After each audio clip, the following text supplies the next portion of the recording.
تخيل كده معايا شارع صغير في حي شعبي، في عربية بتجري، توك توك بيتنطط، موتوسيكل بيطير، واحد بيكلم مراته في التليفون وهو سايق ومنكد عليه، طفل بيعدي الشارع، كل دول بوم.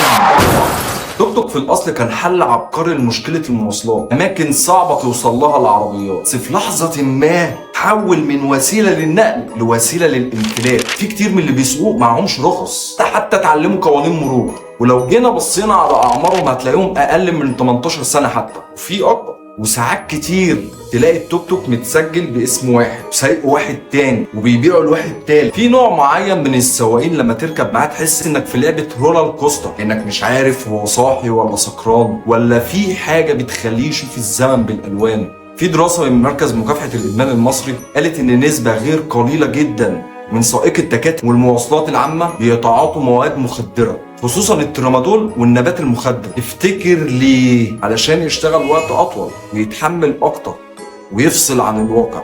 هو فاصل وانت راكب وراه.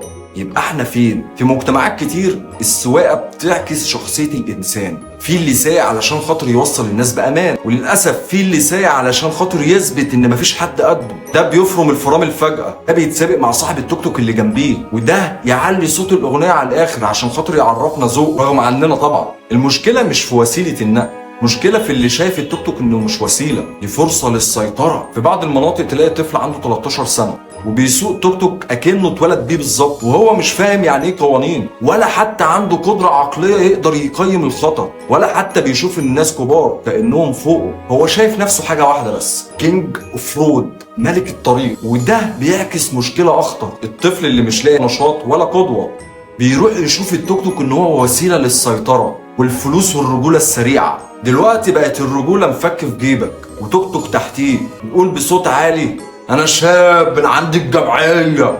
بس يا ترى شهاب ايه حكايته؟ وهل فعلا هو بلطجي ولا ضحية ولا نازل ياكل عيش ولا كله على بعضه خليط اجتماعي نفسي يستحق يتكتب عنه دراسة ماجستير؟ شهاب بيرد بمنتهى الثقة انا شهاب من عند الجمعية. دي مش بس جملة، دي بطاقة تعريف هوية. الراجل بيقولك انا انتمائي هنا مش لأي قانون أو نظام، أكن القانون غايب عنه، بس على مين؟ الرجالة قايمة بشغلها. وده بيكشف لك ظاهرة اسمها الانتماء الهوياتي القمعي، يعني الشخص مش لاقي مكان أو قيمة في المجتمع فبيخلقها لنفسه في بقعة ضيقة على الرصيف. شهاب ماسك مفك وبيهدد بيه وروع الأمينين وهو غلطان، كأنه بيقولك المفك ده مش عشان أفك بيه مسمار، ده عشان أفك بيك الدنيا كلها.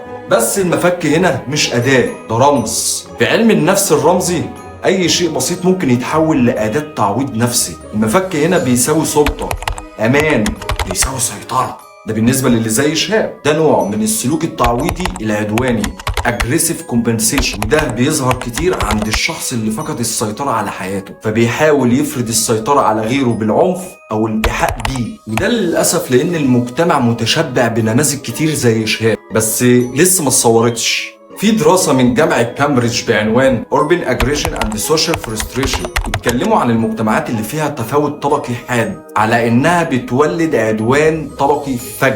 يعني اللي سايق التوك توك لو حس إنك فوقه في السلم ممكن يزعق، يشتم، يخبط أو يطلع مفك. البلطجة دايما مش قرار، أحيانا بتبقى رد فعل. شهاب مش وحش، بس بقى وحش المجتمع اللي ساب له مساحة يكبر فيها بسلطة التوك توك والمفك، وسابه يصرح عن نفسه كأنه بطل شعبي ونسي ان في حكومة مهمتها الامن والامان. شهاب ضحية لغياب النموذج التربوي، وضحية لغياب القدوة، وضحية للزمن اللي خلى اللي عند الجمعية اهم من اللي في الجامعة.